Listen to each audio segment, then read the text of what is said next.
Mboti. Mbote ndeko.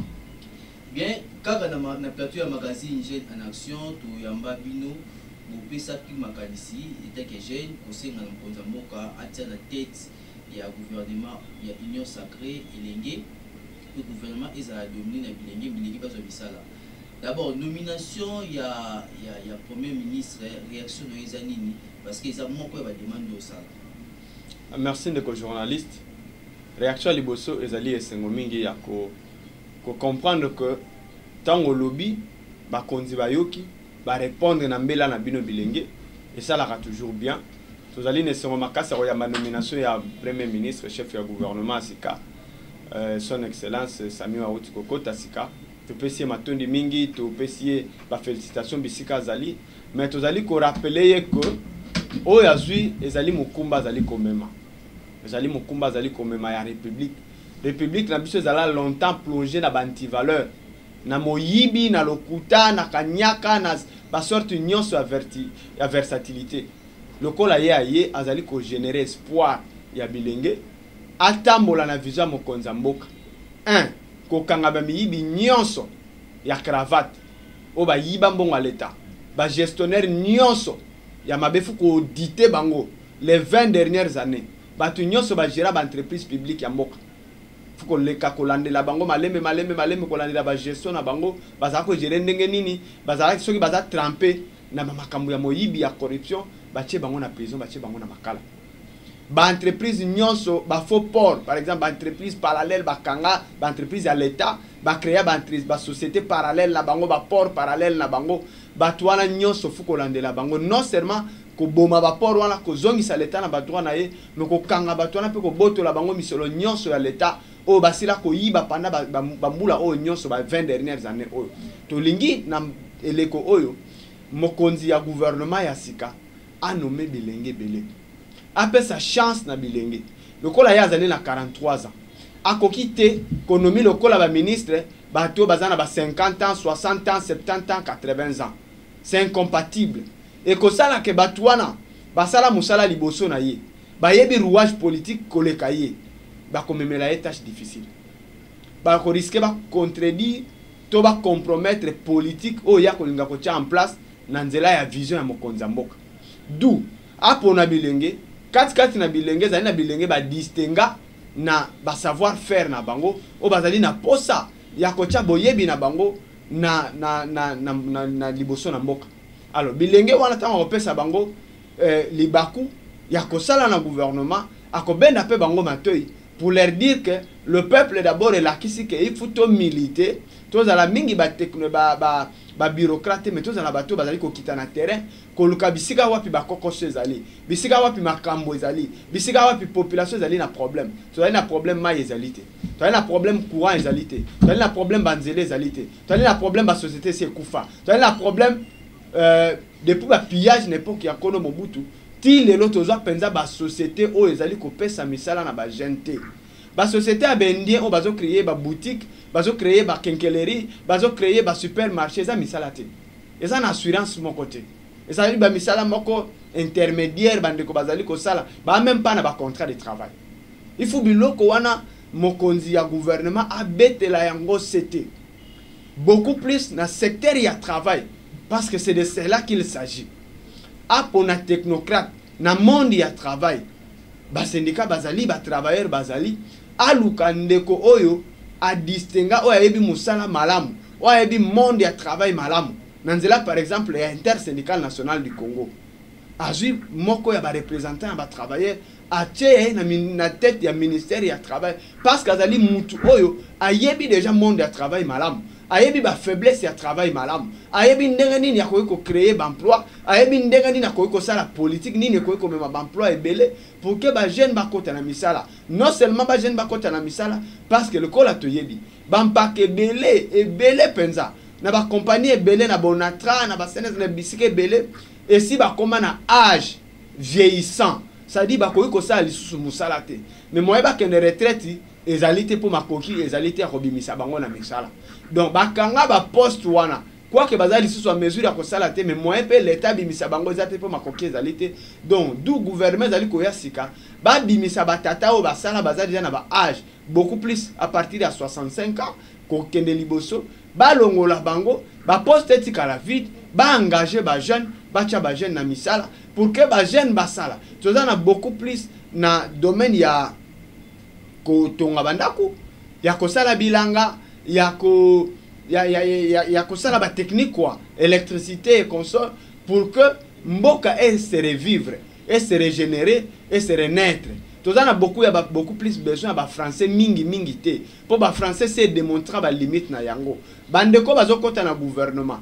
bo former population bilenge par rapport ya besoin sociétal et la kisiboye mboka Congo za na posa ya lolenge nini ya main d'œuvre bato ya misala lolenge nini boko former biso par rapport ya politique française te par rapport ya politique américaine te mais par rapport ya besoin ya politique congolaise na mboka na posa banzela ekota po banzela ekota ifite tonga banzela pour congolais za na posa logement social ekota logement social ezate il faut tout ça là-bas logements sociaux congolais azali na poste électricité alite faut qu'on engage ba jeune ba travailler banzele alite il faut tout ça là ozomona nyonso wana ezosenga main d'œuvre efficace alors pour tous un main d'œuvre efficace et bongi to pesa chance na bilenge ba kota na gouvernement non seulement ba kota na gouvernement parce que ba nyonso te ba ko kota na gouvernement mais même ba o ba kotika la libanda bazo opportunité na ba domaine respectif na bango ya kozwa misala oyo ko permettre bango ba promouvoir pe lobby na bango ezala malamu bazala batu malamu. Très bien Ndeko Abel, par rapport il y a au fond déjà ces gens malamu parce que tout ça awa Mokonzi Mboka a nommé premier ministre Elenge ndenge bosenga ki pour ces recommandations ndenge bosali awa parce que toujours la personne du premier ministre est-ce que eza choix moko ya malamu Jean Michel vous avez comme un nouveau locataire il y a Primanti on t'a donné Azaki na âge à 28 ans déjà ministre il y a jeunesse et sport à outil comme une entreprise moi le la DG calamité na batanyo so asa musala wana résultat nango bino bilenge bolandela bomona nini ya malunge zala pour lelo oyo confiance sur ma suppona et pas naé à gérer ce que primature à gérer ministère nyonso mona ba mboko. Merci Ndeko. Au moment où mutazali joueur même mutuana si ma mikolo comme entraîneur à kozala na même perspective te ako bako comparer yango te c'est-à-dire aux ana même lecture des faits na sens wana je voulais dire que Ndeko premier ministre lelo azalaki liboso député yamba comme premier comme ministre à sport azalaki député national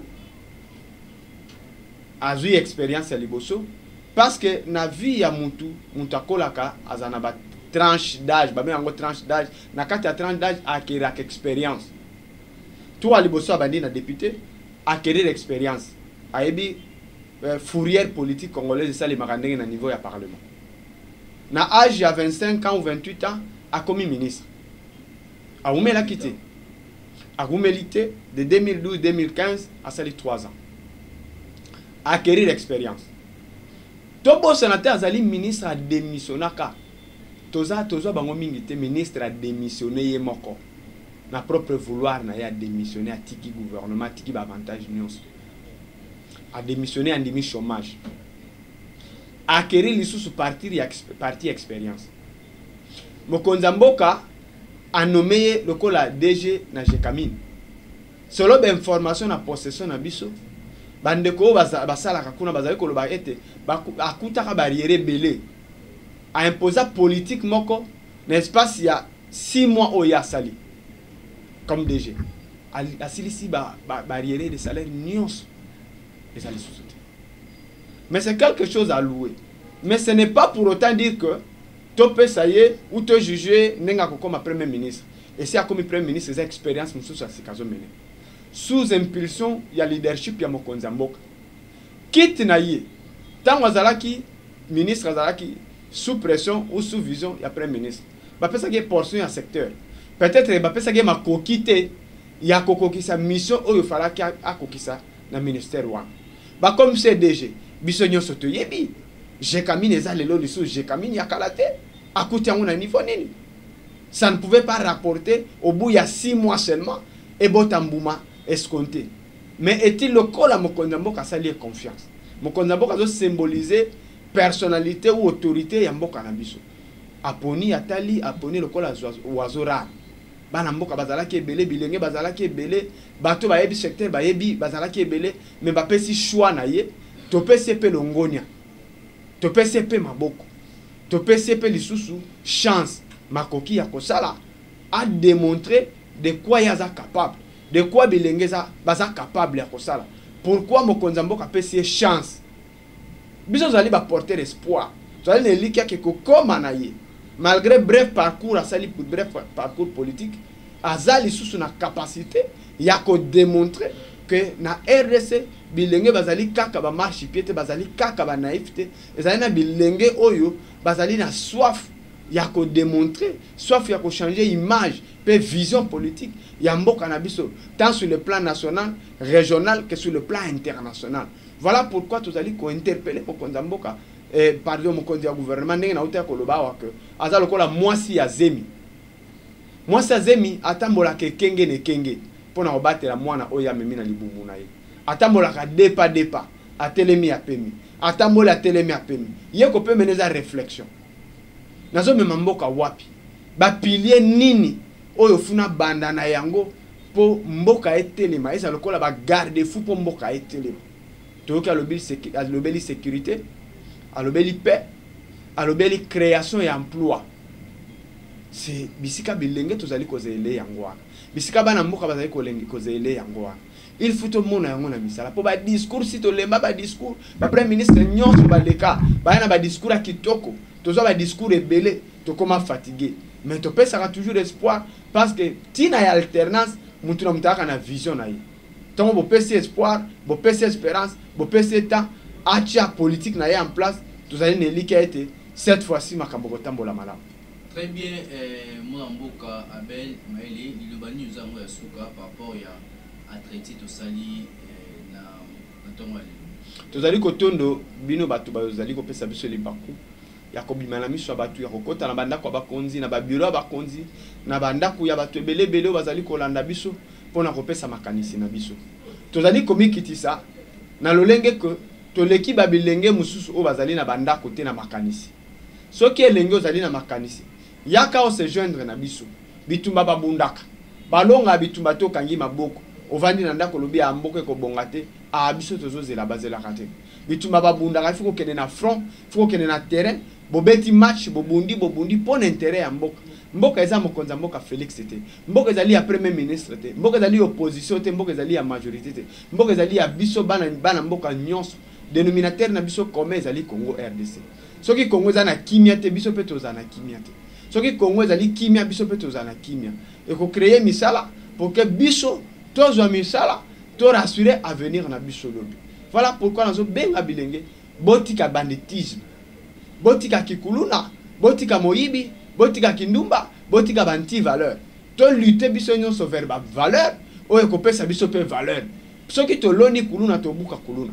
Soki to loni ba valeur, to kobuka ba valeur ko sala ke lobby, to koma utile dans la société. Donc société zali na posa na biso. Mokonza mboka azali ko lancer mbela mikolo nyonso. Chef ya gouvernement sikaye premier ministre azali ko lancer mbela que ba jeune nyonso ba sangana to sala liboke to tela na direction moko na nzela ya union sacrée to tonga mboka to bongisa mboka na biso oyo ezali longtemps courbé to redresser yango pour que to régénérer espoir bana na biso lobby bazana na Congo équitable chance sociale légalité sociale ezala pona batu nyonso garantie ya sécurité au travail ezala pona batu nyonso égalité sociale ezala pona batu nyonso. Voilà Congo tozali koluka lobby ezali Congo moko ezala na lumière epela batu ba mona lumière Congo longwa na molili parce que jusqu'ici Congo ezala na molili mingi.